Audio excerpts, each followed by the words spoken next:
L'info éco avec Capital. Le chiffre du jour, 73,5%, c'est le pourcentage de Français détenteurs d'un livret en 2021, selon la dernière enquête Patrimoine de l'INSEE. Le produit d'épargne défiscalisé arrive en tête du classement des placements préférés des ménages, et ce malgré un taux au plancher historique de 0,50% entre le 1er février 2020 et le 1er février 2022.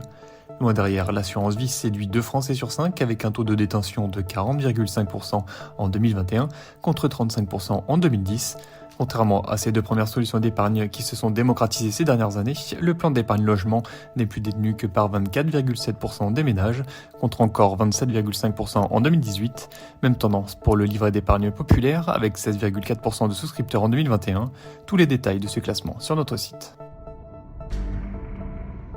Le coup de gueule du jour est poussé par les derniers oubliés de la prime inflation. En raison de leur double statut, auto-entrepreneurs inscrits à Pôle emploi ou bénéficiaires du RSA par exemple, ou parce qu'ils n'avaient pas communiqué leur RIB à l'administration, certains Français n'ont pas pu bénéficier du versement automatique de l'indemnité inflation.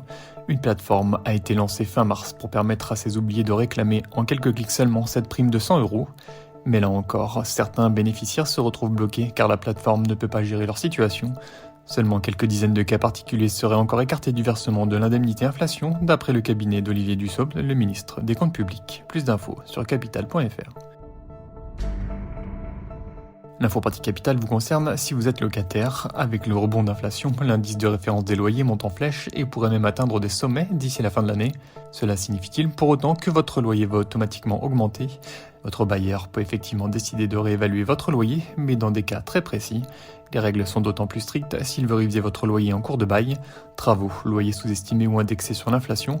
Capital passe en revue les cas dans lesquels votre propriétaire peut majorer votre loyer et ceux dans lesquels il ne le peut pas. Et on termine par ce contrat qu'aurait signé le ministère des Armées avec des cabinets de conseil. Selon les informations du Canard enchaîné, le ministère n'aurait pas fait appel à 1 mais 16 cabinets de conseil pour les prochaines années. Pour ce contrat, le ministère débourserait au total 46,3 millions d'euros pour des prestations de conseil étalées jusqu'en 2025.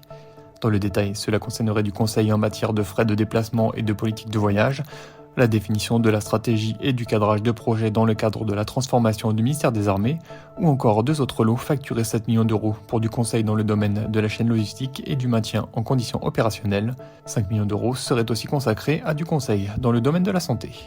C'était l'info éco avec Capital.